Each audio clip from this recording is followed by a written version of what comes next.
Without a shadow of a doubt, it's the Crockett Show in social media history. I want to welcome you to another episode of the War Zone. Say my girl Demetria K, she on vacation right now, but I still got my man in the building, Donovan Sadiq, and I am the five-star general. Say, man, it's getting tight up there in Louisville, Kentucky. The grand jurors, they finna try to impeach Daniel Cameron, the Attorney General. It's finna get ugly, but it's Freestyle Friday. We're gonna talk about a little bit of everything. Let's get to it, man. Say, man, I want to welcome you to another episode of the War Zone and tell you thank you for tuning in. I really appreciate, and we really appreciate you guys tuning in. Um, Without you, we wouldn't have a show. You're the best audience in the world, no questions about it. I want to tell y'all I apologize, man. I was on a flight all day today, and I was a little tired when I got in, and that's the reason for us being delayed. Other than that, then it is what it is. Dimitri will be back Monday. I want to give you an update on Tasha Jackson. People done got mysteriously quiet. Threats done went out the window. I wonder why. I know how to apply pressure from 2,000 miles away. You might want to think about that city, a sitting city councilwoman who allowing her family members to openly threaten people and then threaten a damn fool at that too. Shit, you gotta be crazy. What's going on, Donovan? What's happening in the news, my friend? Oh, well, here's the deal. Welcome to the Friday edition of the War Zone, you guys. And again, we're the only army that sends its general to the front line. So, when you do that, sometimes the general gets tired. So we got to give him a little slack on that right there. But again, we thank you guys for tuning in. It is Friday. Be careful out there. Still keep your head on swivel because these white supremacists, they are pissed. They are pissed. But in the news, Joe Biden signed in today. Your checks are on the way and your food stamps. And I had some black fools out there message me talking about, see, there's a specific black issue. No, it's not. Food stamps benefit everybody.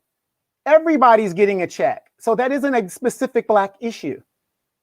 What are you talking about? But see, that's the mindset that we have when it comes to crime. Oh, that's a black issue. No, it's not. That's an everybody issue. We got to change our mindset to where when we talk about specifics, just like the Hispanics talk about specifics, they want immigration reform. That benefits them. The Keystone Pipeline, Joe Biden stopped the Keystone Pipeline. Who does that benefit? Native Americans. Pipeline going across their land. It doesn't benefit me. It doesn't benefit you. So, he's still doing a lot of stuff. But again, there has yet been anything in the Biden administration that specifically addresses the black issue. And I challenge anybody out there who is on the Biden train and the Kamala train, please tell me what you think Joe Biden and Kamala is going to do. Let's talk about it. Yeah, we can talk about it tonight. It's Freestyle Fridays. I mean, we can just bounce around and talk about some things. I'm sitting in the airport and I'm reading articles, and I come across this article about these grand jurors that want to. Well, they've started the process of trying to impeach Daniel Cameron, the Attorney General, that was over Breonna Taylor's case. Now, if we don't, some backstory on that, we know Breonna didn't get justice in her house. Folks coming there, no knock warrant, kill this lady in her own house. And then, of course, it goes through the process, the criminal court system process. And Daniel Cameron, the Attorney General, works the case. Well, he didn't do anything. He didn't see anything wrong. And, he gave the cop the lowest offense that he could give him, never brought up murder during the grand jury proceedings. So, basically, I think if I remember correct, Donovan, that they just got him for going into the wrong house. So, the grand jurors were like, he didn't bring none of this up that he should have brought up. So this is going to be interesting to me. This is going to be interesting to me that they're going to try to impeach this man, which in my world where I live, he should be impeached. That wasn't justice in the sense of anything. He should be impeached. What's your opinion, my friend? Well, I'm glad you brought that up because what do we always say on this show? And I often say it all the time. When white supremacy is done using its tools, it breaks them. When it comes to the white folks, they're going to let the white folks jump off the mic and go away, whatever. But see, when you're a black person and a tool of white supremacy, they're going to break that tool and make you a scapegoat or an example. And so I wholeheartedly agree that they're going to make him an out. And then, he's a Trump supporter. He talked at the RNC. He's, part of the big boogeyman thing. It's just crazy. Trump is gone and people are still using that as an excuse to why things aren't going the way it should go. Well, Joe Biden's only been in there 2 days and all this other stuff. So it's a little bit crazy with that, but I do really feel that they're going to use him as a scapegoat, period. I think they might even get away with it. They might pull it off because the way that he went about doing it, murder wasn't even on the table. You know what I'm saying? Murder wasn't even on the table. So, to these grand jury proceedings are so jacked up in some of these states, man. I know down here in Houston they had to change some things. Because say you had an issue where the cops wrongfully killed somebody, you didn't know at the time when you went in the grand jury that they had cops sitting on the grand jury. They got rid of that in the state of Texas because it's a lot of people sitting in jail behind grand juries. It's a lot of people that then got away with murder behind grand juries. And people think that this is a game out here. But I think that we really need to look at the fact that, these folks are doing so much wrong to black people that you're really setting yourself up for something. And black people have figured out that if they come with that heat, you ain't gonna do nothing. Just like right now, you ain't doing nothing in Portland. It's something about Portland, Oregon, that they don't mess with them people down there like that, man. Because them some fools up there, man. They don't give a damn. They gonna blow everything up. They gonna set everything on fire. They don't mind dying for this. So they don't even handle them like they handle anybody else. Daniel Cameron should be under somebody's jailhouse for what he did to Breonna Taylor.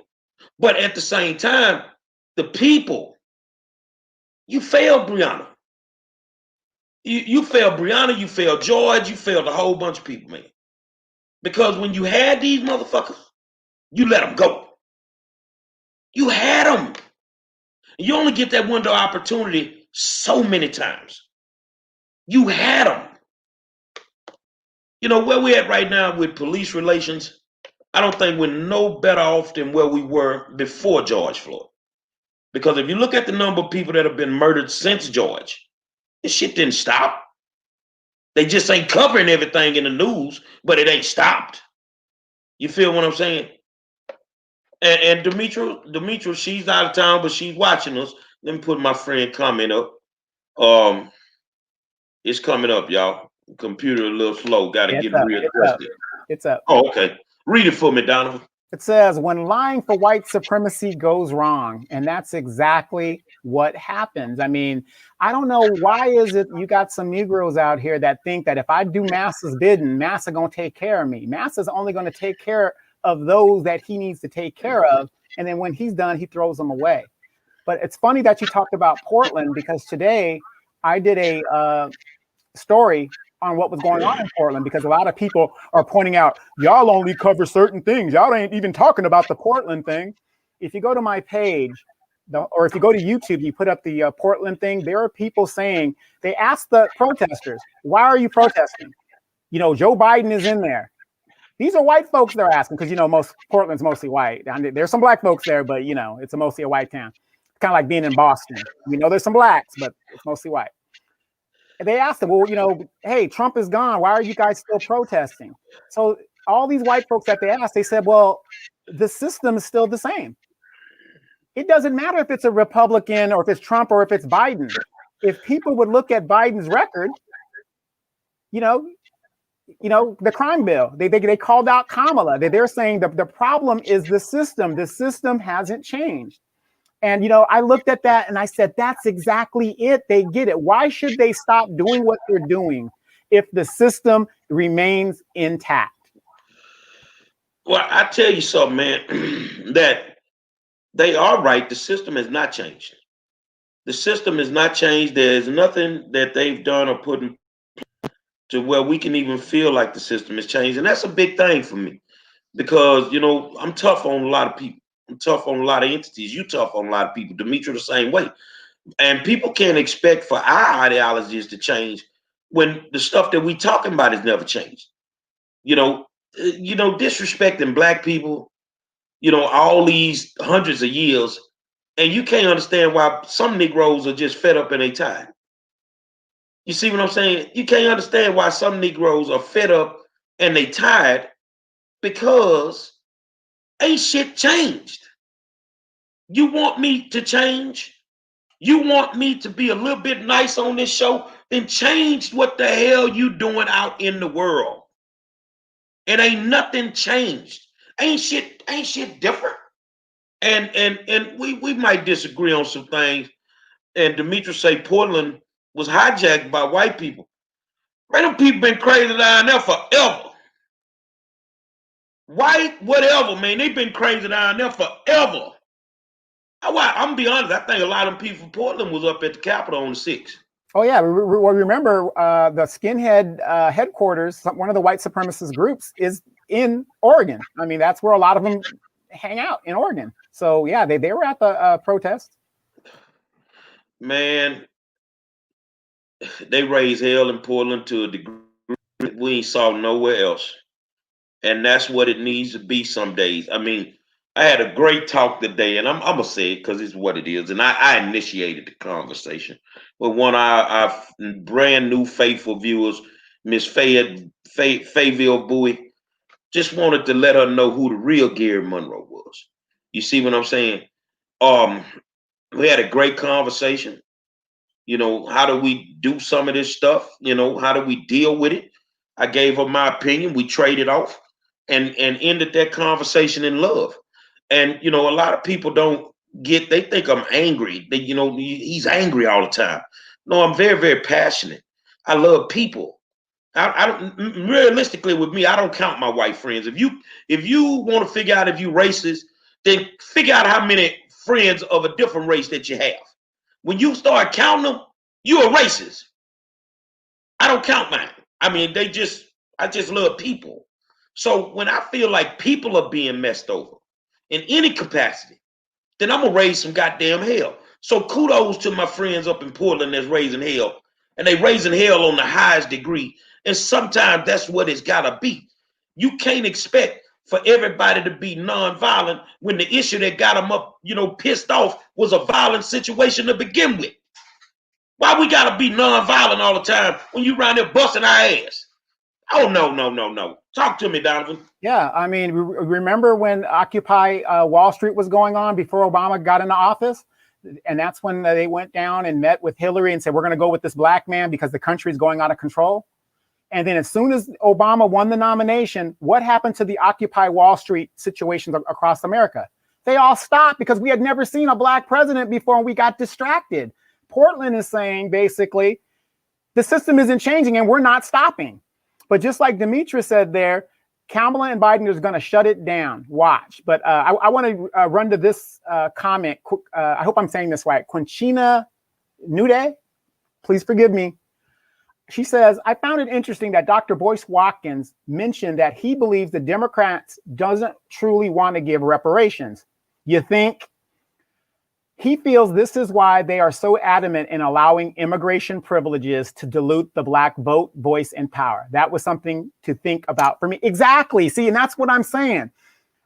When you really sit down and you critically think about what some of these different black outlets are saying, Does it make sense or not? It doesn't matter if it's true or not. Does it make sense? Because if you let 11 million immigrants into the United States, remember, we're holding steady at about 13-14% of the population since 1960. We're not growing. 11 million people, you're absolutely right. That's going to dilute us a little bit more. And our voting power, I mean, that's our voice. We won't have a voice because we're going to be outnumbered by people who, it's amazing to me, they're going to reward people who broke the law and you're going to give them citizenship. It's crazy. Dr. Boyce Watkins is right on the money. I keep trying to tell people reparations, ain't no study need to be done. If you need to figure out reparations, go watch Roots, motherfucker. If you need to figure out reparations, go watch Roots. Then you'll see what the fuck went on. You can't bring it to the floor because it's going to expose some Democrats. It's going to expose some black Democrats that don't want us to have it. See, right now they got you where they want you. They got you totally dependent upon the government with their crackhead ass stimulus payments. They got you totally dependent on the government. They can dictate to you who can go to the doctor right now, how many people can go in the hospital. When you got that kind of power to dictate like that, then shit, I don't need change nothing. So if you talking about closing the economic gap, the way you do that is with reparations. But shit, if you close the economic gap, these Negroes don't need to fuck with us no more. We in a different tax bracket. And if you smart, you know, you might wake up and say, well, shit, I might need to go fuck with them Republicans now. I got a whole bunch of money. I want these bitches taxing me for all my money. You see what I'm saying? So they got you where they want you. And I don't give a damn what nobody say. I agree with him. And I've said it 1,000 times. They're not going to bring it to the floor because they know it's going to expose them goddamn Democrats that don't want us to have it. And one of the main Democrats that don't want us to have it, a lot of people don't want to believe this, is Nancy Pelosi. And I always tell you guys, look at their record. If Nancy Pelosi was this great legislative genius that they keep telling you she is, name me one substantial legislation bill that she has put out there that you can remember. It doesn't even have to be for black people, Chinese, somebody. There is none. But they keep telling you she's this great legislator. I've looked at her record. She doesn't do nothing for black people here in California. Her claim to fame is she raises a lot of money for the Democratic Party and get money from these big donors, period. And if you guys also heard today, Mitch McConnell, you know, smart man. You can't take that from him. He was saying, don't get rid of the filibuster because the filibuster is an old civil rights and Dixiecrat rule that was put into the Senate to obstruct shit. Because, you know, when the civil rights movement was going on, you know, they didn't have enough votes. They wanted to obstruct shit, right? So Mitch was sitting there talking about, well, you know, we need to keep that. Don't worry. I won't obstruct, whatever. Now, we know what they did under Obama, right? Using the filibuster in the minority. Here's my problem. The Democrats are entertaining what he said. Screw these motherfuckers and do your agenda. People need help out here. But you see what I'm saying? And we've been telling you guys this all the time. They keep blaming each other, and we keep falling for the okie doke saying, yeah, the Republicans obstruct. Well, god dang, why would Schumer even consider letting the filibuster rule remain? He needs to get rid of the filibuster rule and say, no, we're not doing that, and run the agenda. People need help. Give them the $2,000 a month. Do the agenda, because you got to remember, that house is gonna flip in 2 years. You better believe it. You think it ain't? You better believe it. So if they don't get their agenda done in 2 years, it's gonna be gridlock. Well, I think, you know, here's my thing. I think Mitch McConnell, Nancy Pelosi, Dianne Feinstein, all them motherfuckers casket ready. Half dead motherfucker walking around here trying to tell us what to do. Motherfucker falling asleep in meetings, man. You know, I ain't gonna talk bad about the lady. You got dementia, man. Don't even know where the fuck she at half the time. And you got these people up here trying to decide what the fuck we need. You know, why does it hurt so bad to give $2,000 a month? Why does it hurt? You give more than that to foreign countries when you do the stimuluses. You give them everything that they fucking want. But us here, the way they do it, they put them handcuffs on us. They put the motherfucking handcuffs on us. And it is what it is. Yeah, you right, Shamar. Shamar Davis. Clyburn, he casket ready too. And we just keep voting these sorry motherfuckers in. You know, James Clyburn I'd never hold a conversation with him. I have no respect for him. I'm being honest with you. I have no respect for him. And the thing is, these people are past their prime. They don't want to pass the baton. You know, they don't want to pass the baton. But I agree with you that I think that they got 2 years to do it, and then they're gonna flip that bitch right back to where it was. Because I mean, out the gate, man. Let's go here. Out the gate. Joe, you lying about a lot of shit. I mean, you know, you ain't give us what we asked for. Now we're gonna touch this subject, so we're gonna be kind of nice on it. I gotta be kind of nice. Where you get this transgender shit from, Joe? What the fuck? Did you see that? He signed that. Wait. LGBTQ people aren't even 2% of the population, and that was a priority. Now, if you have daughters out there, you should be up in arms. I'm not saying it. Go ahead. I have no words. I have no words. You know, we gotta be, you know, careful, you know, how we address this. You know, I'm gonna say this here, and I don't give a fuck if you get mad at me. If you a boy, Damon, you a boy. That's all it boiled down to, man. If you a boy, you a motherfucking boy. But the thing is, you couldn't do nothing for black people, but you made this out of all the shit that you could sign an executive order on. You go pick that shit. Joe, he casket ready too. Half dead motherfucker. All the shit you could sign an executive order on, and this is what you come up with. Come on, dog. You know, and you got to think about this. Okay, I'm a transgender young person. I am not even going to go into the sex thing because I'm old school. I don't understand it. How it's already been genetically proven because of our testosterone and all that stuff that we are genetically made with. How can a normal, whatever normal is, female compete with a transgendered athlete? See, because if a transgendered woman or whatever comes over to the male side, that isn't really going to bother anybody because the playing field's, pretty strong. And don't get me wrong, there are some women that can play ball and do whatever, but I'm talking about like running and all that other stuff. I mean, how are these women going to be able to compete? How are they going to compete in their own sport? So you mean to tell me that if I didn't make it to the NBA, now I have another option to go with the WNBA? If I just go to that side and and claim to be transgender? Is that what they're saying? So now I'm going to push all of these balling athlete women out because I'm a big LA Sparks fan, and Demetria will tell you I had season tickets to the LA Sparks. I love me some Lisa Leslie, and these girls can ball. I do think the rim should be lowered so that they can play above the rim a little bit more, but that's another story. But I just don't understand, how is that a priority with less than 2% of the population, that is one of your priorities you're going to get done within the first 2 days of your administration? I agree with I don't know the Blue 22, and they say that the gay agenda is real.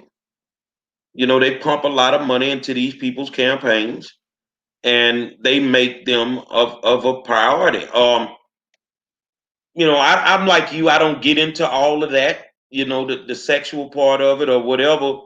But if you a girl, and I'm gonna be honest with you, man. But she was a girl. I coached Little League football forever. But the best middle linebacker I had was a little girl at 10 years old. She could flat out play, but she was a girl. And she's a grown woman now. She's a grown woman now. So, I just think that yeah, I'm good, T. I just think that out of all the things that we could have looked at to work on in his first 48 hours, to just go that route was like a slap in the face to everybody or every person with issues. Is tons of issues out there. You got some people putting pressure on him to commute 50 more people's sentences and different things. I mean, you could have looked at that, Joe. I don't know what they, in the presidential, in the Oval, they got several little glass containers with alcohol in it. I don't know what the fuck you've been sipping on in the last 48 hours, but that shit you drank at home, boy, you must be sipping on that shit with no ice and no Coke, because that don't even make motherfucking sense. Demetra asked, what do we think about, Hank Aaron passing away, one of the greatest, most celebrated athletes to ever play sports in general, to break a record that nobody at the time, white folk did not want this record broken. 715 home runs to pass Babe Ruth. And I believe in my heart that we lost a true icon. We lost a great statesman for any cause. To go through what him, Jackie Robinson, and a lot of these guys went through. That it's just for us to be able to play these games at the levels that we play at nowadays and watch these guys on, cry about the money they get paid, don't want to honor their contracts and different shit like that. This was before, steroids, just a naturally built, gifted black man that did something extraordinary. And I think that we lost a true icon today, man. Rest in peace to my man, Hank Aaron, man. Yeah, I remember when he broke the record, I was about 3 or something like that. I was a young kid. I remember my parents and everybody getting excited and stuff. But you know what the sad thing is about that record? They never included all his home runs when he was in the Negro Leagues. So they say that this man probably hit over 800, close to 900 home runs in his, entire career. And it's so sad that you have so many of those athletes' records in baseball that hasn't been carried over, because, whatever. For you guys that are sitting out and you're sitting at home this week, and a good movie to watch, if you're interested, is the Bingo Long Traveling All-Stars, Billy D. Williams, Richard Pryor, James Earl Jones. Excellent movie, that kind of talks about the Negro Leagues and how that was. A lot of the stars from the 70s are in that. So, it was really, really good. But he did die 2 weeks after receiving the vaccine. Now, they said he died quietly in his sleep. Yeah. He received the vaccine 2 weeks ago, and he died, they said, quietly in his sleep. I don't know if they're just putting that out. But, it's amazing to me how all of these people are dying during this particular time. And certain people, they say, no, it wasn't the coronavirus, but then everybody else, COVID-related symptoms or COVID-related death, So again, with this icon dying, this is going to be another black eye in the black community, which is going to make a lot of people hesitant about getting the vaccine. And I'm going to tell you for myself, I can't tell you guys what to do. I'm not getting the vaccine. So because there's something about this vaccine that does not make sense in this virus. And, I'm not an expert, but I was in the military, and we did have bio training and all that chem warfare training. And something's not adding up about this virus. So again, I got some vaccine. I got a whole bottle of it. Hennessy. By the time I drink enough of that, I ain't gonna know what the fuck wrong with me. So I don't need no motherfucking vaccine. I'm not getting it. If you feel you need it, your family needs it, then do what you need to do. God bless you. I don't feel I need it. I mean, with the health challenges that I have, I think I do just fine. I mean, I've been in motherfucking freezing cold in the snow for like 9-10 days straight, and I ain't got nothing yet. So wear your mask, stay away from sick motherfuckers, and that's just what it is. And keep your eyes clean. Because them roaches be having the vaccine too in your motherfucking eyes. So you lay up here and let them children get bit by the fucking roaches, and they get the motherfucking corona. Then they got the corona roach virus. So clean your fucking house and you'll be okay. Yeah, Oh, you go know, ahead, my friend. yeah, and the funny thing is, I remember when the HIV/AIDS scare was going out, everybody's like, "Oh my God, there's no cure for it, whatever." I remember the older folks saying, "There's a cure." I mean, you're talking about the old players. They said, "There's a cure out there. It's called pussy." That's the cure. Stick with the ladies. Stop doing whatever they were doing.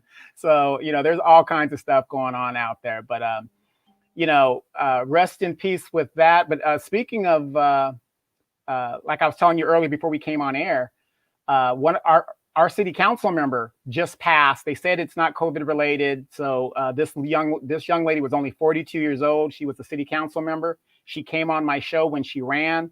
So now we have an open seat here on the city council in Moreno Valley, California, where the biggest corruption in FBI history happened. $2.3 million of a public official. So now the council is faced with either appointing to that seat or doing a special election. They better do a special election or people will rise up, because unfortunately the young lady that passed, she took developer money and lied about it. So her seat was kind of in jeopardy, but she was a friend. She was a veteran. And again, we say this in the military all the time: warrior down, but never forgotten. Well, it's funny that you started talking about that corruption case in California, because we're dealing with some shit down here in Texas. I constantly deal with it, and I think you've even gotten threats when you've dealt with issues. I've gotten threats this week, but I want y'all to know something. I like when you don't change up on me. I like when you keep the same energy. I am in the city of Houston. I am back home. Do you have that same fucking energy? Y'all seem to talk a lot of shit when I'm gone, but I'm back in the building, man. I'm back. It ain't hard to find me. It ain't hard to find me. But let's talk about that for a second, man. Tasha Jackson, a sitting city council person, family members openly threatening other family members, threatening me. How long do you realistically think you're going to have that seat? So since you decided to threaten folks, why don't you tell them people about one of your companies from 2003 with a $300,000 lawsuit judgment for real estate fraud in Dallas County? Oh, I don't know what I'm talking about, huh? See, what you don't want to do with a Donovan and a Monroe, you don't really want to piss us off. You don't want to piss us off, because we're going to start digging deeper. So I got somebody sitting on my city council that was involved with real estate fraud. It's on the records, public record. You can pull it off the site. $300,000 in 2003. Lady, don't threaten me. Man, threaten the motherfucking people who put that shit on them websites. You ain't gonna threaten the government. You want to be an official for whatever the reason. And I'm gonna be honest with you. A lot of people over in District B is starting to figure out that you ain't what they thought you was. And a lot of these politicians are not who we think they are. With all this crooked shit that's going on, I'm riding today and I'm like, look at my motherfucking neighborhood, man. Look at my neighborhood, man. But how do you feel about folks threatening people who just expose and tell the truth? It's amazing to me, because it's just like Kwame Kilpatrick that just got out. Okay, here's a brother that we know his story. He didn't really do very well in Detroit as they expected him to do, got caught up in some stuff, right? But notice how the law was, put to him. He did 7-8 years for something that was, to me, excessive. That was an excessive fine. But now the brother gets out. We finally get the brother out. Maybe it's because Trump got him out. That's why they mad. Trump got him out, but Obama could have got him out. Didn't do it. And it's just amazing to me that when we not attack, but when we expose the corruption, we get attacked because it's like they don't want to see what is really there. It's when you talk about MAGA and Trump supporters, reverse that and think about how we react when you're a black person, you're not a Democrat, or you ain't going to vote Biden, or you ain't going to vote Obama. It's just something about we get into hero worship or something. And then when we expose those heroes because I'm getting a lot of shit for just putting the record out on the CBC. It ain't like I wrote the record. I'm just saying, this is what they've done. Nothing.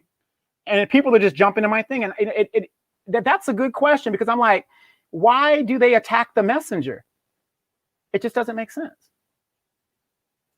Well, sometimes my mama used to say, sometimes they let their mouth overload their ass.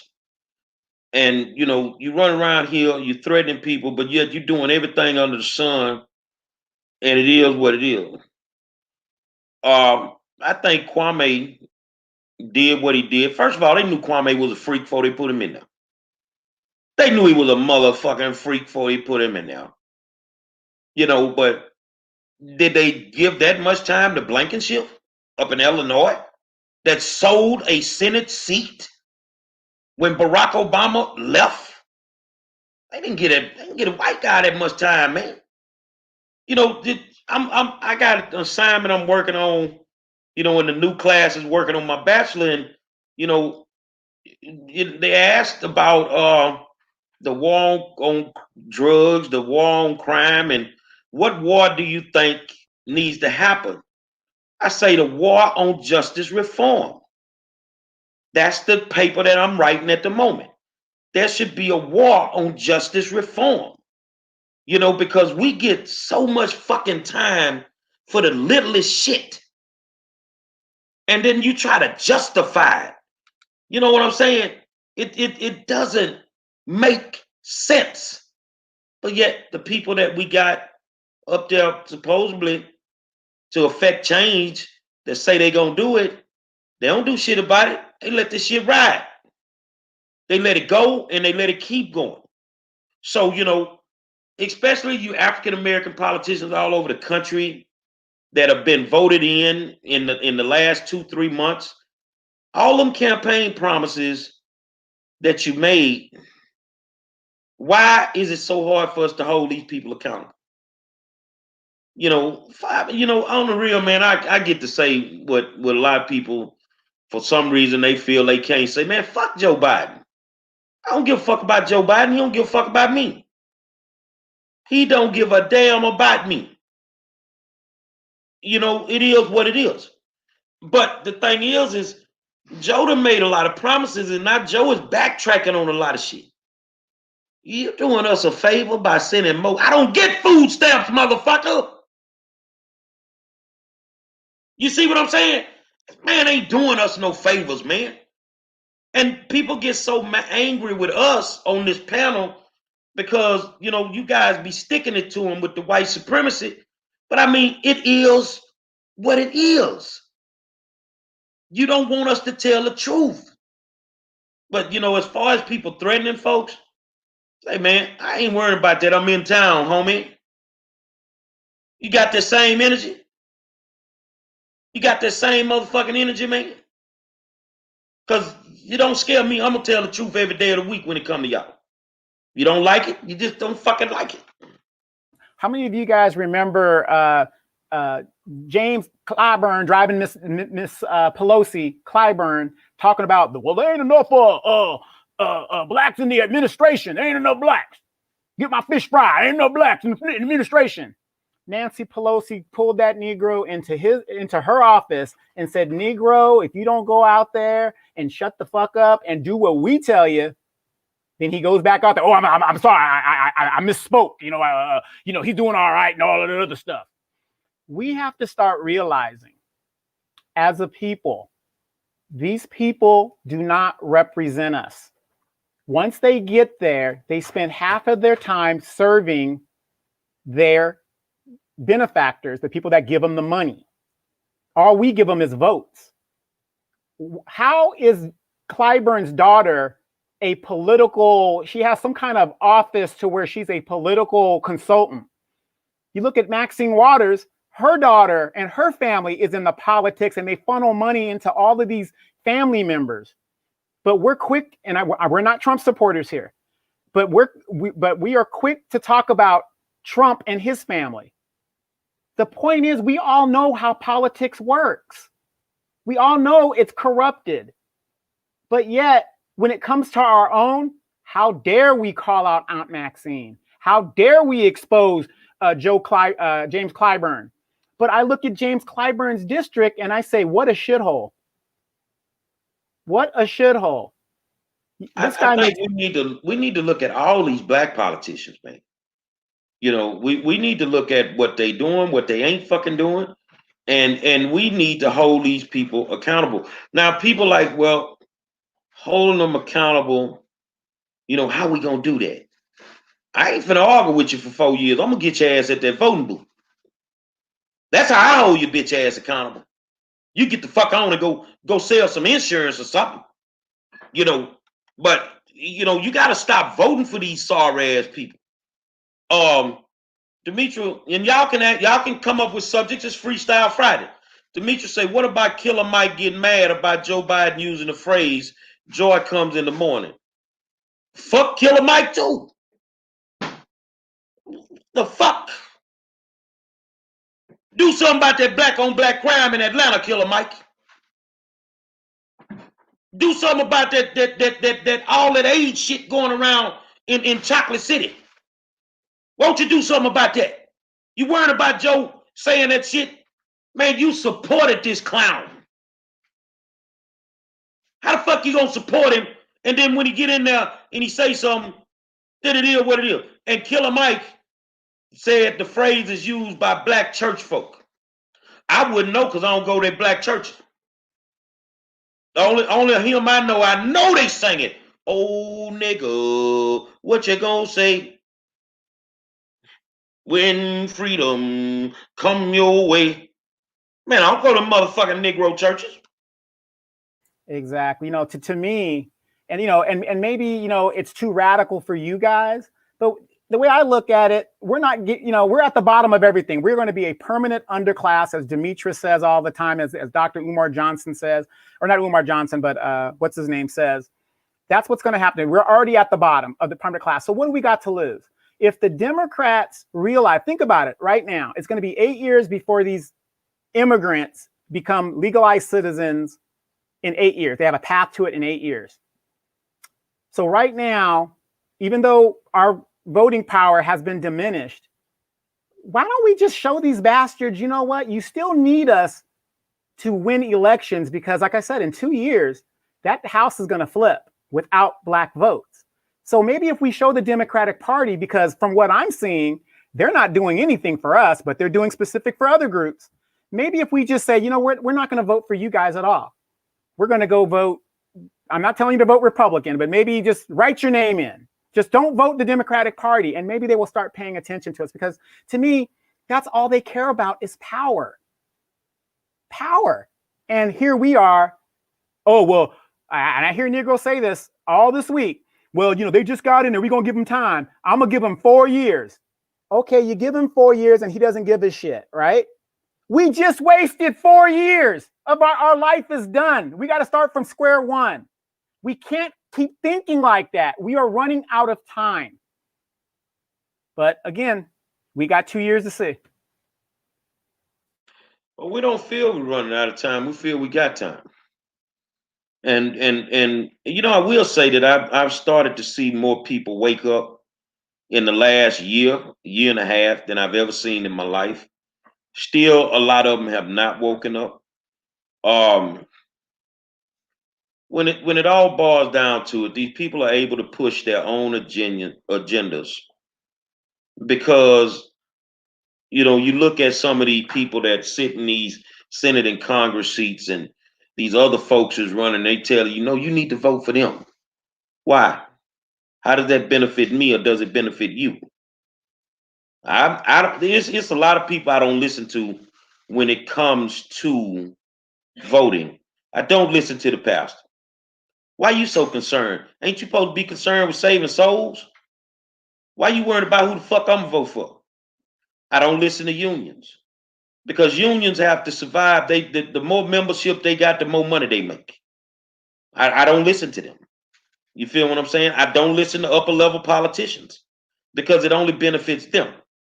You know, like right now, we down here and we already had a cancer cluster in Fifth Ward, Texas, where people been mysteriously getting cancer and dying for years, decades, and now we got a cancer cluster in Cashmere Garden.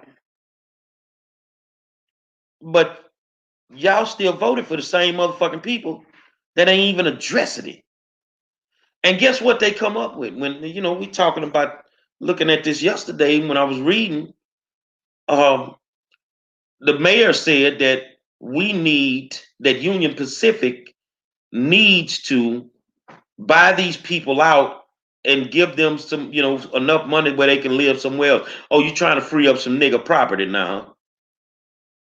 Use the council cluster to get the Negroes out the neighborhood, then clean that shit up, and then turn it into what you want to turn it into, gentrify it, and now you can move all the white folks in, and ain't none of them gonna die of nothing but old age.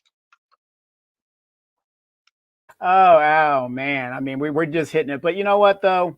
I'm gonna change it up. It's Free Flow Friday, so I'm gonna change it up a little bit, and I'm gonna realistically think of what the mass incarceration ticket, which is the Biden-Harris ticket, is going to do for Black people. And I'm going to look. I'm going to really be honest. This is what I think they're going to do. Give me a second.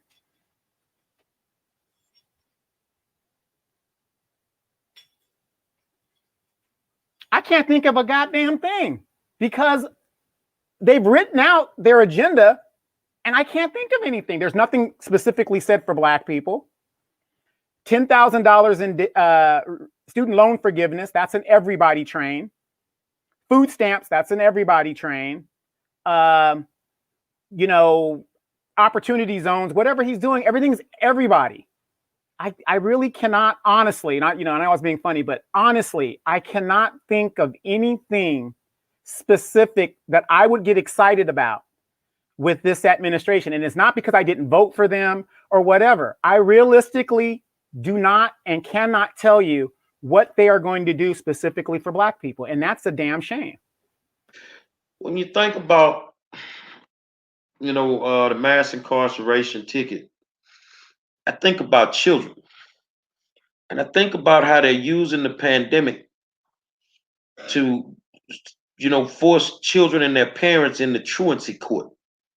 Because some parents will not allow their children to go to school during this pandemic. So in a lot of states, they're getting them with truancy. And they're forcing these kids in the juvenile detention centers, finding these parents money that they don't have. It's just so many things that they could address that, that they're overlooking them. They don't want to. It's not that they're overlooking them, or maybe they don't know. They know exactly what they don't want to do. They make money off the incarceration of Negroes. They're not going to address that. They make money on the prison system. So anything that can keep the flow of Negroes coming into the prison system, the flow of Latinos coming into the prison system, they're not going to address it. It makes money for them. How do you have these Black politicians that ain't just raising fucking hell, disrupting the meetings, the hearings, whatever the fuck they having, and just not standing up for their people? They bought and paid for. Your favorite Negro politician is bought and paid for. So since we talking, what about these activists that say they gonna hold these motherfuckers accountable, and then we find out that they bought and paid for? Yeah. You guys remember that? We're gonna hold him accountable once he gets into the office. Remember that? How are you gonna hold a person accountable once they got the power? But Five Star, you bring up a good thing, and I'm glad you're here because you are one of the best, if not the best, student advocate in the country. So again, you're running for school board down there in Houston. I'm in California. I am sitting with one of, if not the best school advocate in the country, not just Houston, not just Texas. I got a question for you.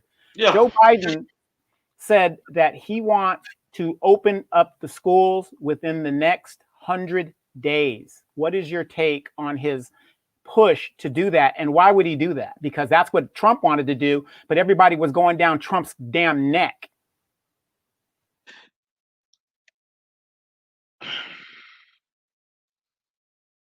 When is the last time we've been able, and I keep beating this drum because I need people to understand me. Average school board, especially in Texas, may have around 7 to 9 people. 7 to 9 school board trustees. You will not allow us to go to a school board meeting. Why in the fuck would I put my child in a classroom with 28 other kids when you have a problem with 7 people? Put them in a classroom with 28 other kids, or put them in a school that has over 1,000, has thousands of children in it. You don't have a grasp on this pandemic. You're telling us we can't go to certain functions. You want us to wear a mask for this and that, but you want children to go back into the school system. No, I don't agree with it. And I'm going to try to stay dignified and respectful on this. I don't agree with it. I don't agree with you taking children and making them guinea pigs just to make money. No. Do not send your fucking child up in them buildings because they cooking the books on how many kids that died because of the COVID. They cooking the books on how many teachers have died because of the COVID. They won't tell the goddamn truth. In Houston, every time you look up, they got to close a school down. Say, man, the learning arena right now has been disrupted. Therefore, you're going to have to find another way to educate these children without sending them on these campuses and putting them in danger. And for those that don't get it, your bitch ass teachers unions, they in bed with the school districts. Don't send your children in there. Battle. Homeschool your children, man. Unless you want to bury them by a chance. D. Harris says, kill them while they're young. And that's exactly, I think, is going to happen. Maybe not all the kids are going to die, but what if it is your child? Are you willing to take that chance? And that's the question we got to ask ourselves as parents. Are you willing to take that chance? I don't give a damn what the government says. That's my child. And the government has no jurisdiction on how I choose to raise my child. So that's something really, really to think about. And for those of you guys that watch this show, again, I'm sitting with one of the greatest and best advocates, school advocates in the country right now. So, and I want to send a shout out to Miss D. Harris, good friend of mine, called me the other night because her grandson, and I don't know how old his baby is, he's a big fan of mine. She said, he just want to talk to you, Monroe. I said, when I was tired, I was dog tired, but I told her, okay, when he get back, because I think he had went with somebody to feed some people that just needed help. And this is a baby. So, I say, tell him when he get back to call me. So when he got home, she called me. I'm on the phone with a kid. He say, Mr. Monroe, you talk, real bad some days. He say, but I get it. He say, I understand it. And he say, man, thank you for what you do. Now, this coming from a kid, man. You know how that being an education advocate makes me feel to know that the goddamn kids get it. You see what I'm saying? The kids get it, man. Say, do not send your children in there, man. If you keep them at home, and I disagree with some folks saying, well, maybe if the numbers go down, maybe they should do what they did in the beginning and open more testing sites. Then you'll find out that the numbers will go straight through the fucking roof. They're not testing enough people. These kids should not be in danger. Say, baby, let me tell you something. High stakes testing is a lot of money. I think in Texas we spend about $46 million a year on state mandated tests. Well, regardless if it's a pandemic or not, you got to spend that $46 million. They want what they paid for. And the crazy part about it, these tests don't help you get into college. None of that shit. They don't ask you for no goddamn STAR test scores when it's time to go to college. They ask you for an SAT or ACT score. So why are we forcing our children to be put in harm's way for an educational system, especially if you're black, that don't give a damn about them in the first place? Our seasoned friend here, Miss Fayetteville Bowie, who's a teacher, she's, I'm gonna put you on the CEO board of the show. She says no teacher or child can wear a mask or stay distance, and she is an educator herself out of Chicago. I am not going back, but I am thankful that I have a pension. And me too. I'm thankful that I have a pension as well. But see, that's the thing, though. We are dealing with people now that lost their jobs at no fault of their own. They're now dependent on the government. We're losing businesses. They estimate that before the pandemic, there was 1 million black businesses in the United States. They said in less than a year of the mandated stuff, we're down to like 600,000 black-owned businesses left. We're not even talking corporations. We're talking mom and pop operations. And I really believe some of those numbers they put in there is some of the street pharmacists around some of the major cities, because where I'm from, I barely see any black. I have to go either 60, 70 miles to find a black business in LA or down in San Diego somewhere. So, we really got to think about for our people who don't have a pension, what's the future gonna be? You got people that have student loans. I mean, I want people to think about this. I know getting your student loan forgiven would be a godsend for a lot of people, because I got mine forgiven from serving in the military. And thank God that was a weight lifted off my shoulders. And I know when it happens for you guys, it's going to be weight lifted off of your shoulders. But that doesn't stop the wealth gap. That is going to be and I'm not saying it shouldn't be done, but I'm saying is the white folks, that's wealth for them. It doesn't address the wealth gap. We're still going to be in the same situation. You're going to have a better credit score. Absolutely. But we really got to see how we could reset as a people and what we're going to do moving forward. I don't see any black politicians talking specifically how to address our issues in our communities during this reset, because God forbid, one day this is going to be over. It might be 10 years from now, but this thing is going to be over. How are we going to come out on the other end is my question. And I don't see any black politicians ever talking about what we need to do to get pensions, if there's ever going to be pensions. Are we going to be working like slaves for the rest of our lives until we're dead? Or are we going to be able to sit back and have a pension? So let me tell you something, man.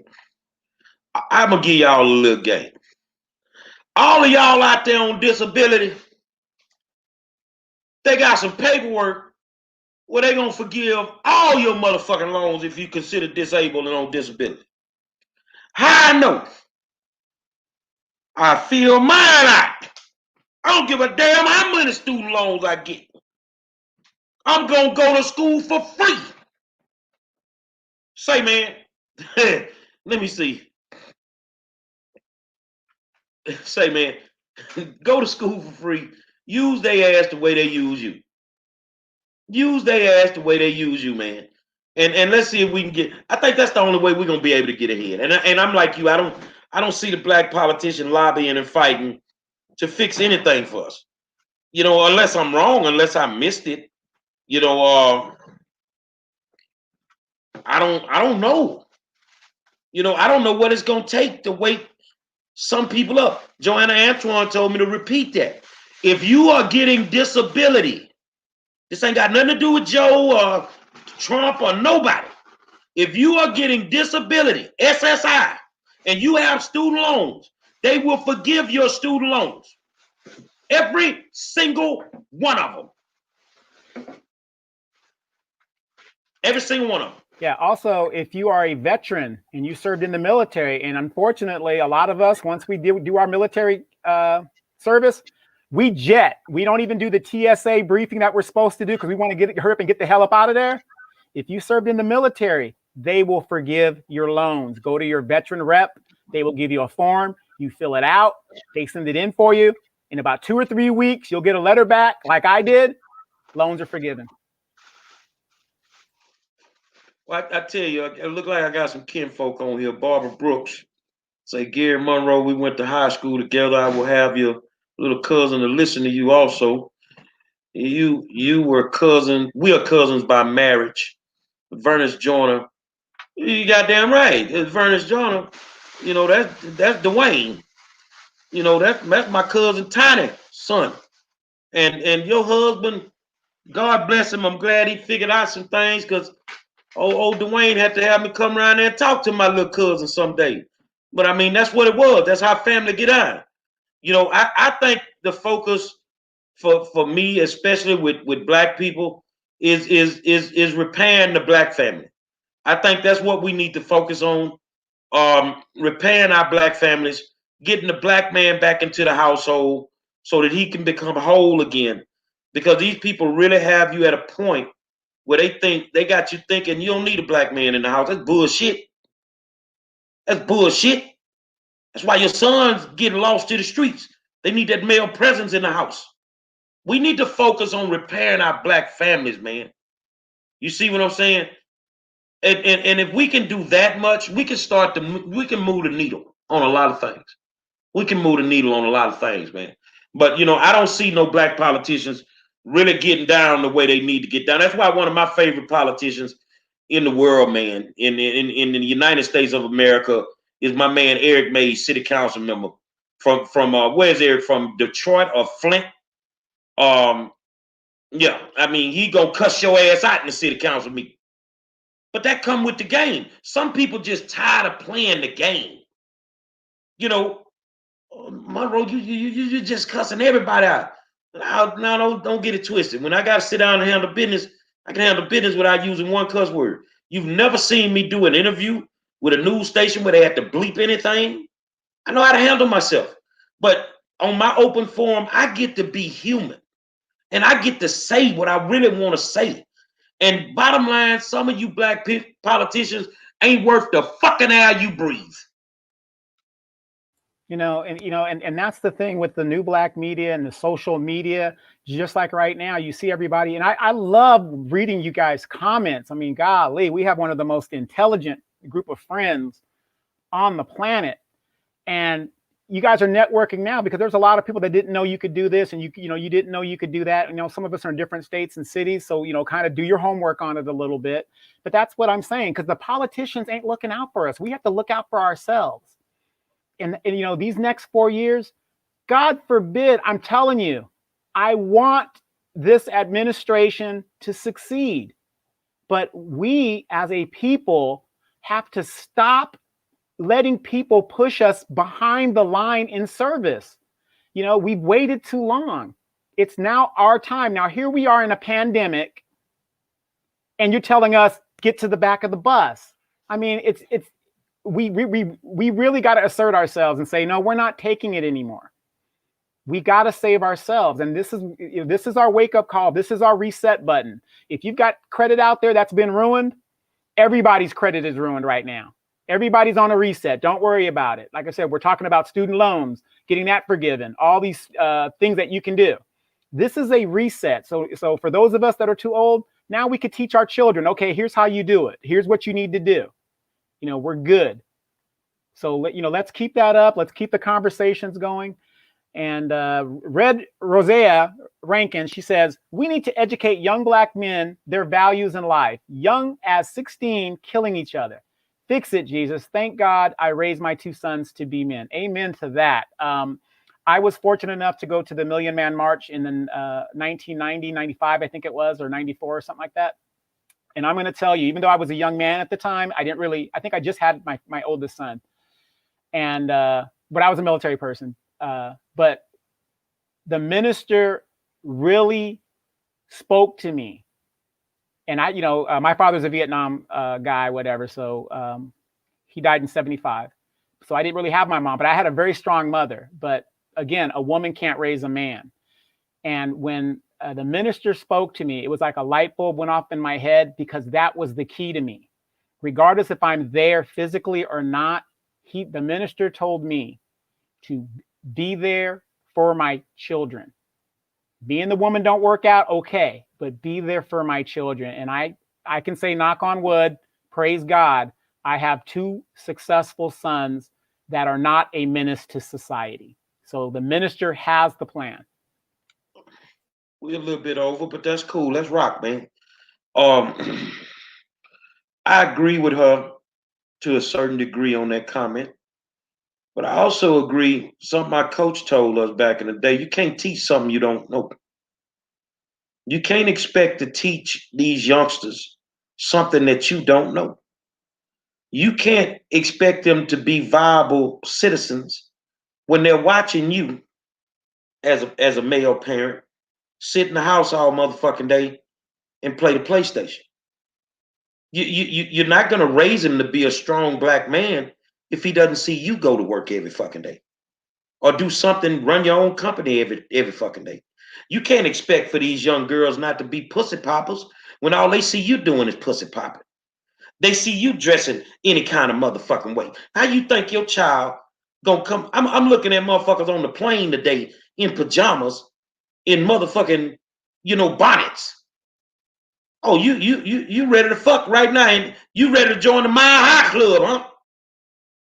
If you don't set the example in your household, then these kids are going to be who you train them to be. Don't think that these young girls out here that people are calling hoes didn't learn the game from a hoe. Don't think these young dudes out here, I'm getting off the plane, I'm out waiting on the ride, and one of my kids that I coached saw him from a baby in Little League, from 5 years old, Zared Gibson, and in Houston they call him Stunner Bam, one of the best little rappers that you'll ever meet, and he asked to come on the show today. I told him, bro, come on. And he called me the OG. He say, OG, man, thank you. I'm looking at this kid, diamond encrusted, doing what he always wanted to do. At 14 years old, he wanted to be a rapper. And old coach is the one that put him in the first studio. I took him. He said, man, my mama love you. I say, you got your attorney business straight?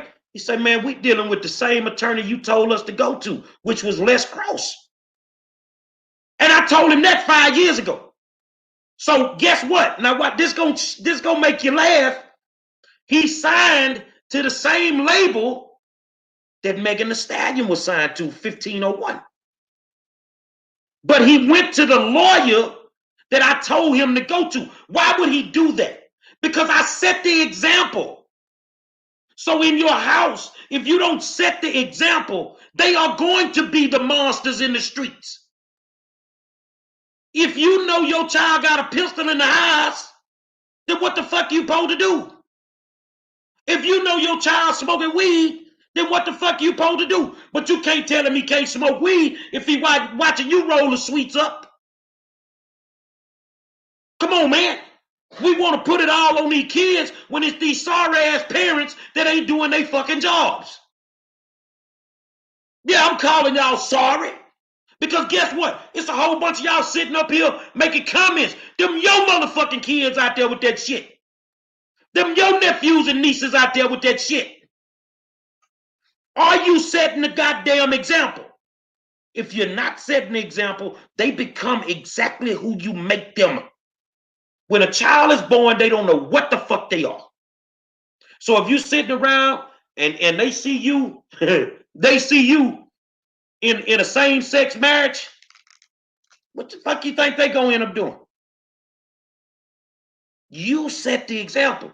If you take a kid from birth, take a boy, you put him in a dress, you teach him how to pee, when you teach him to squat when he pee, you keep him in the house for 5 or 6 years, and at 5 years old, you let him out, he gonna swear to God he a girl.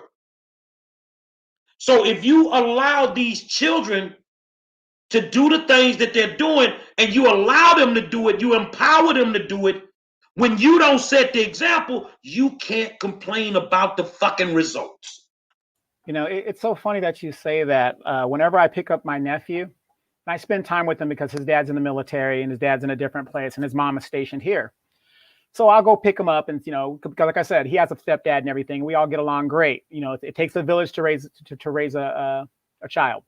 So we all get a great. So when I'm with him, though, he tries to tell me what's going to happen, and I got to keep reminding him, I'm the adult, you're the child, because you got a lot of you parents out there where the kids run you and they dictate to you. I don't want that. I want McDonald's. I've seen literal parents will drive around the city to get their children specific meals.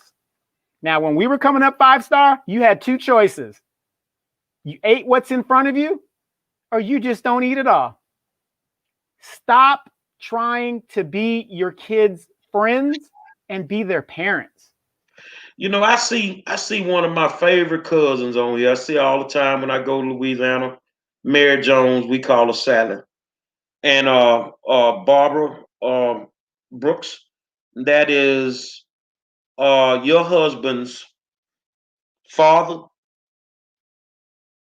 His mom is Sally's sister. Tiny, his mama. You didn't fuck. It was certain people in our family you knew who to fuck with. Sally mama, my Aunt Fatty, you didn't fuck with her. Period.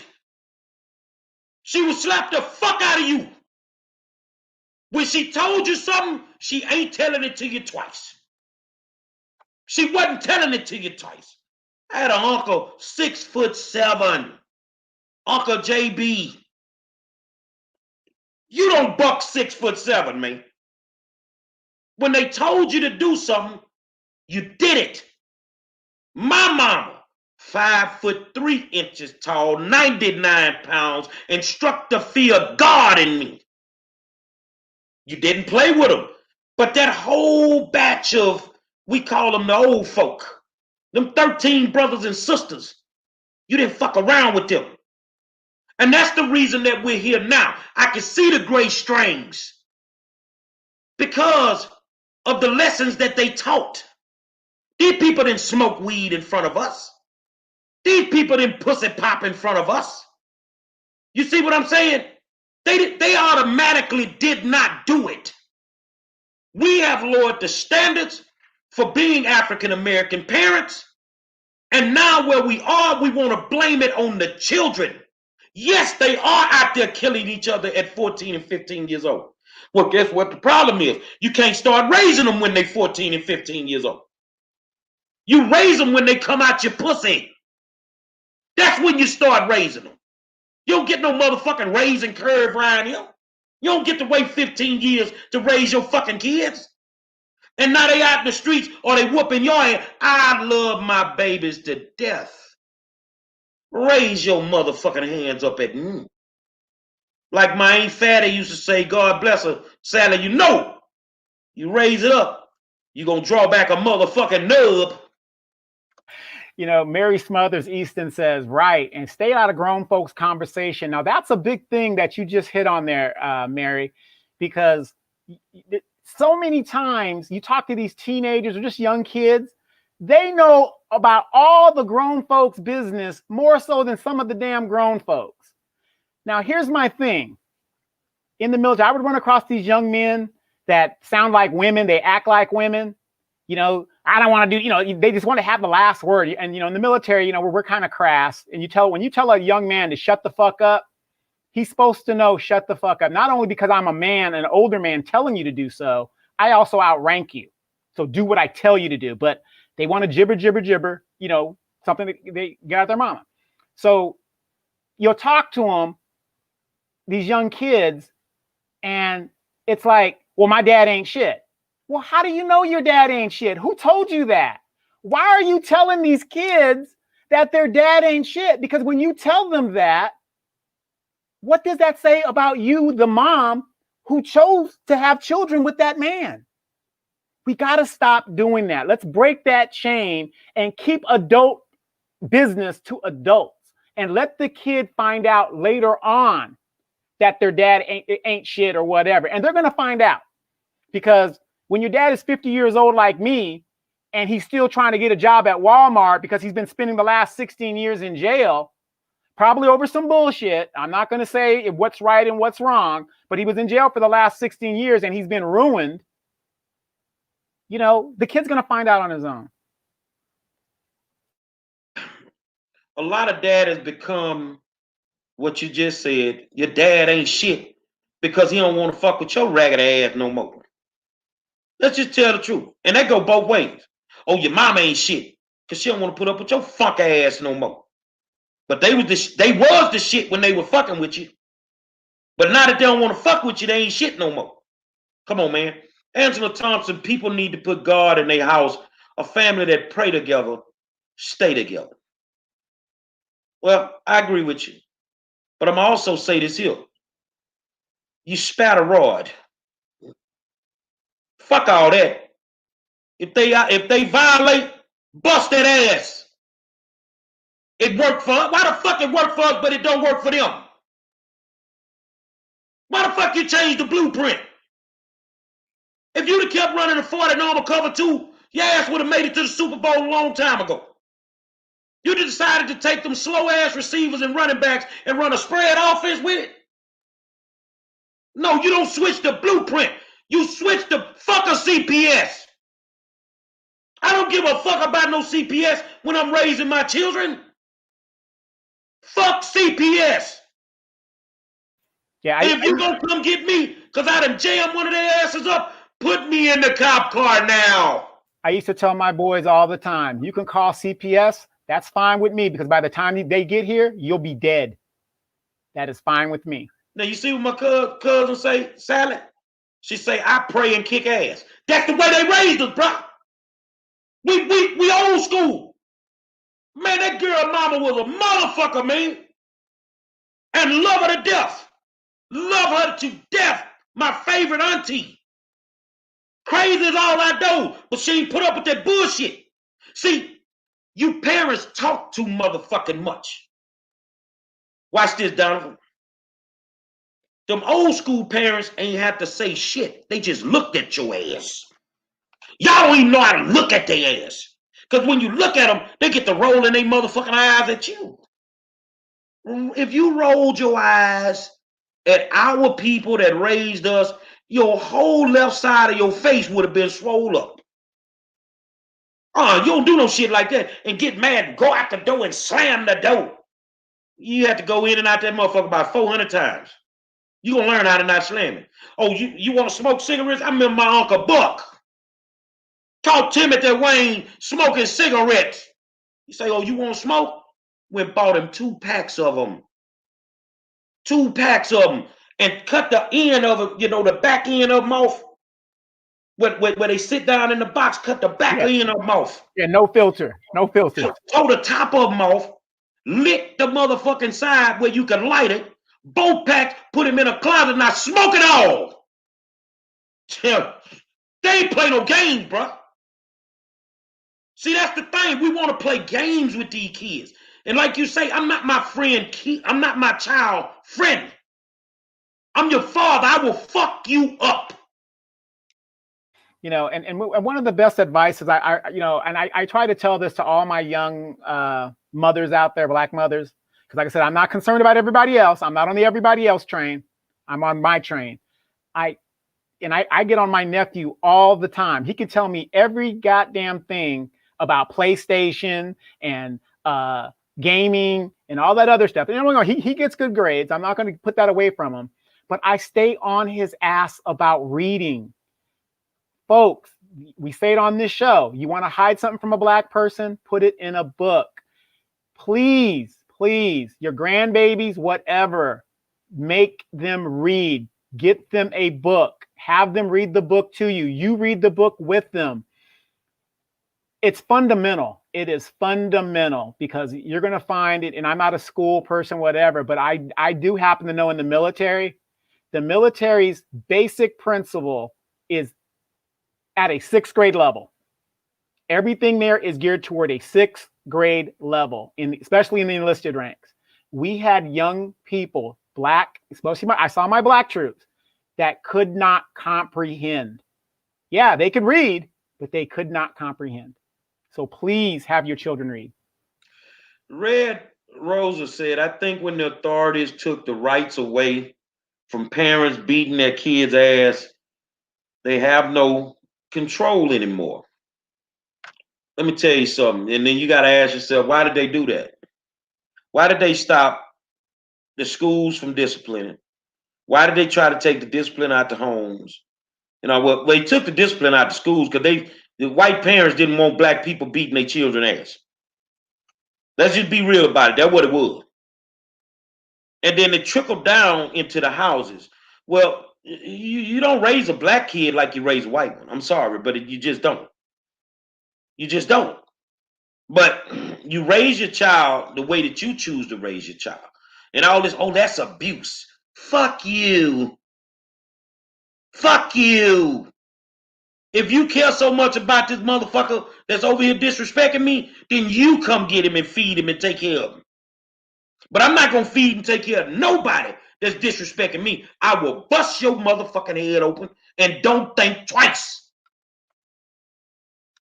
Again, this is our opportunity to do a reset, not only politically, but within our own communities. We can actually do a reset right now. So for all of us that are at each other's throat, Democrat, Republican, blood, Crip, whatever, it doesn't matter at this point. This is a chance for us to reset and make it better for the next generations that are going to follow us. Because let's face it, just like Miss Bowie has a pension, the system now, there are no pensions. Where? If you don't have any 401k, which is nothing but putting your pension on the stock market, you don't have a chance. So we got to start rebuilding our communities, rebuilding our black businesses. And I'm talking about serious black businesses, and just start from scratch. And we can do it because, as we know, civilization started in Africa. We're going to run about 8 more minutes, Donovan. That's cool. 8 more minutes, because we're going into, I miss Demetra tonight because she'd had some great insight on some of this stuff. You brought up some about, folks in gangs. Have any of you old motherfuckers realized that you too old to be gang banging? You sagging your pants and your pamper showing, bitch. Some of y'all too old to be gang banging, man. I was reading something with Coolio, and it made sense. I never thought about it. He said he never understood why Pac started gang banging in his late 20s. He said, man, that's when you start getting out the game. Some of you motherfuckers is gang banging and your pamper is showing. What the fuck is wrong with y'all? 45, 50 years old, throwing it up. You say, man, you come from a city, you down there where the shit is real.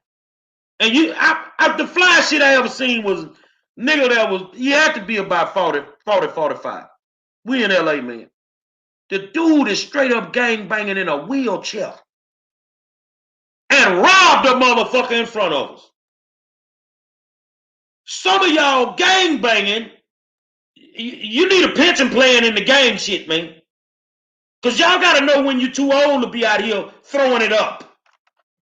Yeah, Tukey, a lot of the OGs, I mean, a lot of these guys now are, on Medicare, Medi-Cal, they ain't shot callers. I call the younger kids in the game. You're going to be a OG on Medicaid. Yes. I call these young folks Thundercats because that's how they're acting. They're out there just, wilding out and doing what they got to do. But let me answer this question real quick. Randall Bivens says, what do you think about African Americans joining the military? Okay. I did 24 years as a pilot in the United States Air Force, and I was a mechanic before I became a pilot. So I had to enlist, and then I crossed over. Got me an education, right? So here's what I think. I would not push that on anybody, okay? You got to have a will to do it. And if you can't follow directions at home, all you're going to do is join the military, get kicked out, and that shit will follow you for the rest of your life and make your life even harder than it was when you tried to leave your neighborhood for some better opportunity. So I wouldn't necessarily say to do that. However, let me ask you a question. Mm-hmm. Is a dishonorable discharge worse than having a felony? Yeah, because especially now with IT and all that other stuff, and you do your background, you can't be trusted. It already says right there, you can't be trusted. You can't. You're done. You know. Look at what we just said. A dishonorable discharge is worse than having a fucking felony. Say, man, I'm gonna tell you, if I wouldn't push the military on anybody because of the war factor. I'm not really one of those big people that's big on war.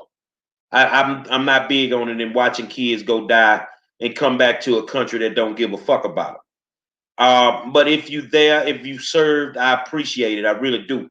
I appreciate you brothers going and do what y'all did in any capacity, all the way back to the Civil War. You know, when you think about it, we've always been on the front line. That's where the real soldiers at. But I wouldn't push it on a kid. It's just not something I would push on a kid. I think if you want to get him acclimated into something like that, then you need to start him off in middle school in ROTC. Let's see where his mind at. Let's see if that discipline is going to help him. A lot of the issues with youngsters nowadays is a lack of discipline. It's a lack of discipline. So the military can definitely offer you that, offer you one of the best medical plans that you'll ever lay your fucking eyes on. You ain't never got to worry about that shit. But then, depending on who the president is, they might fuck over you with your VA benefits and this shit like that. But I wouldn't push it on anybody. But I just think that I'm not big on the military. I'd never been. When I came out of high school, I was slim and trim, and man, you need to join the military, man. I don't need to join none of that shit. I'm not getting off into that. My partners, I'm going. Well, holler at your homeboy. When you come back with a half a motherfucking foot, that's on you. Which is a good point. Like I said, I don't push it, but I came from a military family. My dad was in the Marine Corps. My mom was in the Army. So I didn't know any better. But then again, I'm in an environment that there was no opportunity. So as a Black person, you got to think about it like this. As a Black person, let's say you have dreams to be a pilot. You want to fly airplanes. Name me somewhere in the hood where you have the resources to go and get that training. It isn't there. So a lot of people join the military because, unfortunately, we ain't got no money. And that's the only way you're going to be able to get to it. But would I say do it? No. But for me, I joined at 17 years old, 24 years service. I could have retired after 20 years at 37. I retired at 42.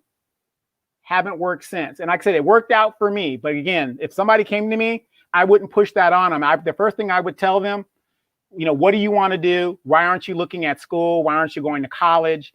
There's so many things you could do other than if that is your last option. Yeah, go ahead and join the military. I would rather have you killing Iraq, our enemies, whatever out there, than killing Black people in the damn neighborhood. I would rather have you do that and get some serious training. But yeah, as a Black person, I personally wouldn't push that on any of my people. Well, it's Freestyle Friday. We'll touch this last subject. And I've been wanting to talk about it. I love what I see my man Deion Sanders doing over at Jackson State. Promoting the Black kids to come to the HBCU. I love it. I love it. And the good thing, people like, well, nah, he still don't need to go to Jackson State. Why not? He got a coach that got a beeline to the pros. You think Deion don't talk to them goddamn teams? You need to give serious consideration to that. And for those that think that the only thing that these people have thrown in our face is football and basketball, and kids believe that they can be a football player. Kids have dreams too, man. One of the best conversations I had with a coach, and I'm gonna tell you who the coach was. I was a 5'4" guard. I was the shortest lineman in the state of Texas in high school football, but I could play the motherfucking position. And the coach came to the school to recruit the top athletes, and he saw me walking down the hallway. And he said, "Can I tell you something?" I say, "Sure." He said, "Man, if you were 6 feet tall, you could play anywhere in the nation." I said, "I really appreciate that, coach." And for those that don't, I didn't have a dream of playing football. I was tricked into playing football in high school. I'm thinking I'm going to take 6-period gym in the 9th grade. That was freshman football. The coach that told that to me is in the NFL Hall of Fame, a 3-time Super Bowl winner with the Dallas Cowboys, Jimmy Johnson, when he was a coach at Oklahoma State University.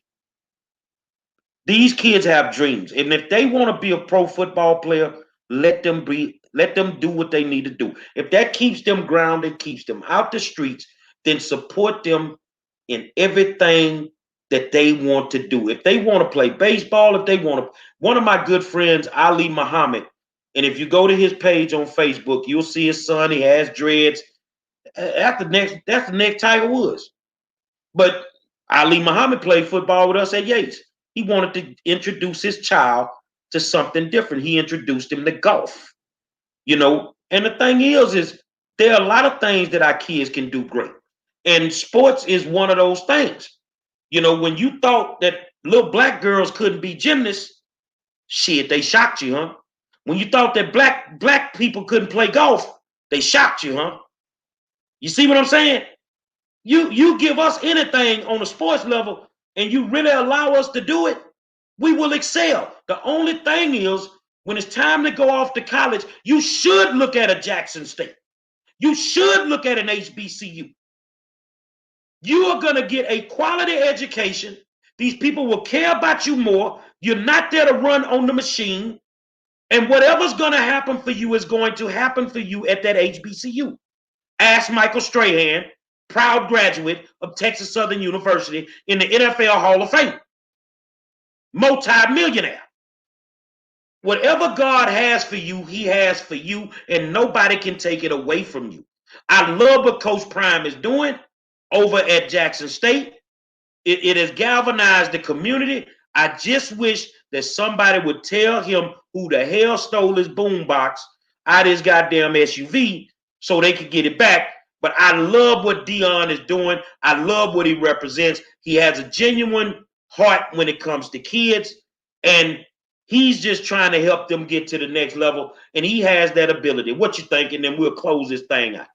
No, absolutely. But isn't it sad that we have to look at our athletes and our entertainers and, our people, our business people, to do for the community when our tax dollars is supposed to do for us? So, I mean, God bless a Deion Sanders. God bless Michael Strahan. God bless what's that guy, the billionaire that gave to the HBCUs as well? That's my thing. We elect these representatives to bring home the bacon to our communities, and we're not seeing any results. And we have to go to the food box down here, or if we're lucky, if that's a good church, they might be giving out food and helping out and maybe letting us dip into the benevolent fund so we could pay for our lights, stuff like that. Why is it that we have to depend on the people who work their asses off for their families to give us a little extra to keep our community going, or to keep us, going that, and like I said, God bless those people that give back. But again, we need to start looking at these representatives and saying, wait a minute, these are our tax dollars. This is our money. I shouldn't have to beg for you to, help a community that I pay $2,000 in just property tax alone, just in the property tax. And then my children are going to shitty schools. It just doesn't make sense. I'll close it off. I'll say this here on this subject, and then you'll give your final thoughts. I can't pronounce this, but this person says HBCUs are private colleges and expensive. I was at Spelman in the 90s. Most black folks cannot afford $20,000 a year. Take your ass to school right now. Get all the student loans you want. That shit finna go out the window, man. Take your ass to school, or go get you some disability. Go to school, man, and get what you need. But I think when you get there, instead of the bullshit degrees, the medical field is hot right now, and it's gonna be hot forever now. Ain't nothing wrong with being RN. You're making a whole lot of money right now. It's all about being smart. Go now and go to college, Go to the trade school, get you a welding certificate. Go be a diver. You know, you could go to diving school, man. They need somebody to anchor them goddamn drilling rigs down in the ocean. You get to dive down there and do that. You make tons of money. We don't. The problem with us from a job standpoint is a lot of times there is more than enough jobs. We just don't have the educational background to get them. And it's time to use the system the way the system has been using us. Final thoughts, Mr. Donovan. Final thoughts. Again, Miss Bowie, who's over there. Again, Miss Bowie is a retired educator. She is of the baby boom class, the greatest generation that has ever walked this planet. The most, they did it all. In the civil rights movement, we wouldn't be where we are today if it wasn't for them. But now it's for us to take care of the ball. The one thing we're always going to have is old people. I'm 50 years old, so I'm getting there. I'm an old fool. One of the most lucrative jobs you can have, all you got to do is go to a trade school. Radiologist. They make big money. A radiologist. Like I said, the medical field is the future. But, medical is not for everybody. But as you see, this pandemic, if you were in the medical field, you guys are getting $500 a bonus a week in some cases and all that other good stuff. But before I go, again, I want to thank the baby boomer class. I want to thank Miss Bowie for all her sacrifices as an educator. But I also want to remind you guys, tomorrow, the 5-star general is having a fundraiser for his candidacy to the Houston School Board. Jerry, tell him about it. Let him know where to go. And he put his Cash App up right there. If you got $1, donate, because we need to make change. You can't make change putting the same type of people into office. Let's try something a little bit different. 5-star. I got two good friends here. Met them finally in Cleveland, traveling nurses. P.I. Hill says $10,000 a week for a travel RN right now. $10,000 a week. Come on, man. We can be smart about this thing. But yeah, tomorrow's the very first fundraiser. Is over at the Black Store on the corner of Cullen and Belford. I chose the hood because I want to stay in the hood. I don't want to get too fly with it.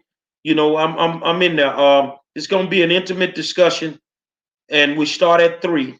So first fundraiser, man. I don't care what you give, and want to thank those 2 people that sent me my very first campaign contributions 2 days ago on the show.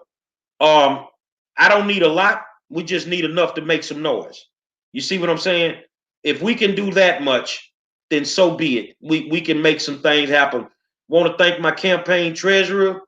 I'm not gonna say her name, but you're a bad motherfucker when you can go get somebody that sits in a political seat to be your campaign treasurer. Want to thank Mr. Alan Provost, who convinced me to give it another shot. My man Lloyd Ford, who's my campaign manager. We gonna do this thing, man. And for those that can't make it, then guess what? And if you make it, you have to wear your mask.